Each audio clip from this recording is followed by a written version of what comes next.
Alam mo nung nasa kasi kakauwi ko lang ano.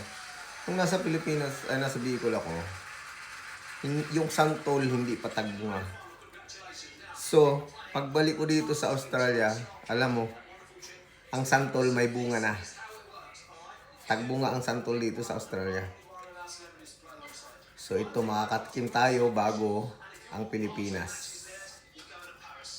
Ganito magbalat ang santol. Natutunan ko ito nung bata pa ako sa Bicol. Yung walang patidan yung balat.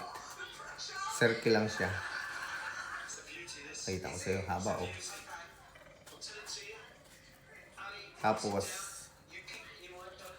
kaya haba oh. Tapos ginaganito pa yan. Nasubukan mo na ba to? Ang ano dito nilalagay, kung hindi asukal, asin. So, depende sa taste mo kung ano trip mo. Pwede kang mag-asin o pwede kang mag-asukal. So, ang gagawin ko, taba. Kabilaan. Tamis nito ha. Santol. Kabila, asukal, kabila.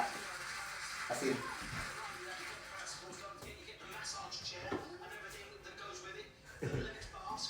Ito. So, ito, asin.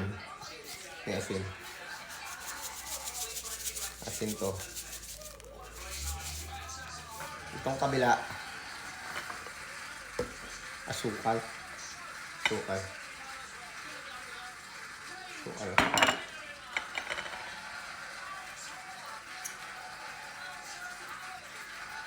Ito yung asukal. Sample. Hindi ko kakaano yung buto nito ha. Matamis. Ito mo yung asin.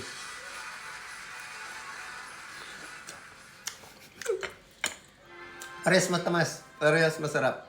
Mamili ka na lang. Hindi na putol oh. Haba.